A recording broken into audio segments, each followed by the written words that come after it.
It comes days this after new figures revealed 84 local women travelled to the UK for an abortion in 2017. Joining me to discuss those figures is Stephanie Kelsey from CALM, the Campaign for Abortion Law Modernisation.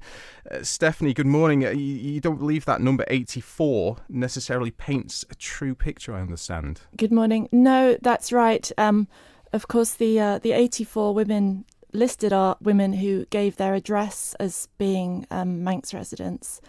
It doesn't include women who didn't give their address. Some women go and stay with relatives and perhaps give the address of their relatives. Some women are students in the UK and perhaps give their UK student address. And of course, that figure certainly isn't representative of the overall women from the Isle of Man who have abortions, because so many of those women access those abortions through the means of by purchasing online tablets, which, although they're safe, are unregulated, and because they're illegal, that we have no way of knowing how many women go through that route.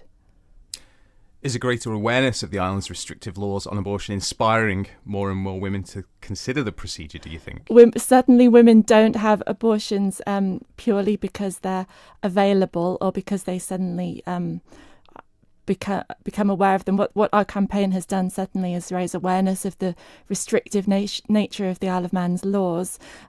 Women already knew that abortions were possible. Women, in fact, what we found is that many women present to the doctors requesting help with an unwanted or problem pregnancy, and it's only at that stage that they find out that abortions are restrictively available on the Isle of Man.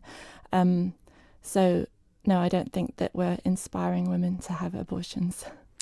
Let's move on to yesterday's Legislative Council sitting. You were there along with a number of other CALM members, I believe. Yeah. Were you impressed with the quality of debate? I felt that there was a lot of rehashing, and we're delighted that the bill has passed through its second reading in Legislative Council, of course, but there were a great deal of amendments tabled yesterday, and unfortunately it wasn't possible to get to those amendments because there were expert witnesses called, 3 by the Bishop and 1 by another member, Miss Humbles. August Hanson. August Hanson. Yes, she now is, yes. Yeah, sorry.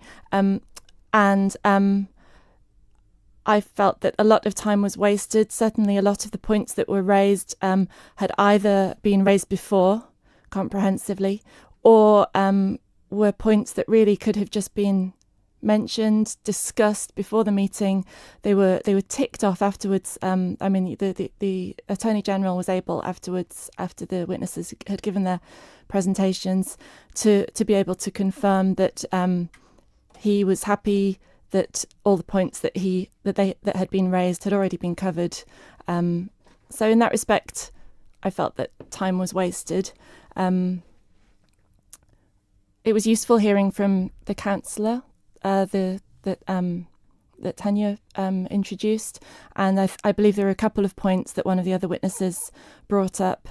But otherwise, I did feel that a lot of time was wasted, and now, of course, the bill has had to be put back for another 2 weeks. Those amendments aren't going to be discussed for 2 weeks, and during that time, that means another 3 women are going to be leaving the island to travel for abortion.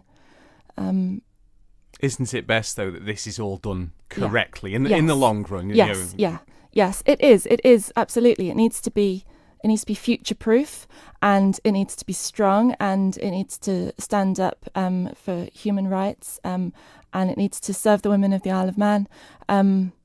But as I say, it was unfortunate. I felt that lots of the things that were discussed had already been discussed before. What's your opinion on the Lord Bishop opposing the bill, an completely unelected member of the Legislative Council, seemingly, I suppose, leading the way on this yesterday? Yes, I understand that he opposes the bill, and I understand that he represents the Church. I certainly think that his opposing the bill, which has had such strong support through the House of Keys, and which now seems to have such strong support from the rest of Legislative Council, could cause people to reconsider again his role in Legislative Council as an unelected member. It would be different if he were an elected member. Certainly, obviously, everyone has their right to bring their opinion, but as an unelected member, I don't think that sits well with the majority of people on the Isle of Man. And just finally, quickly, do you believe there are many more hurdles to overcome in achieving the outcome you've been advocating, or can you see light at the end of the tunnel now? We can see light at the end of the tunnel. We're still confident. There are still many more stages of the legislative process. We have to get through the amendments. More amendments can be brought at the next sitting, and then more amendments still can be brought at the third sitting.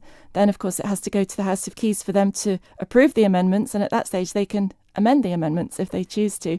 But after that, we are confident that it should go to... We're confident that it will get through those stages without problems. We're confident of the support of the Legislative Council and of Tynwald on the whole, and we're confident that we should be able to get royal assent this year, we hope.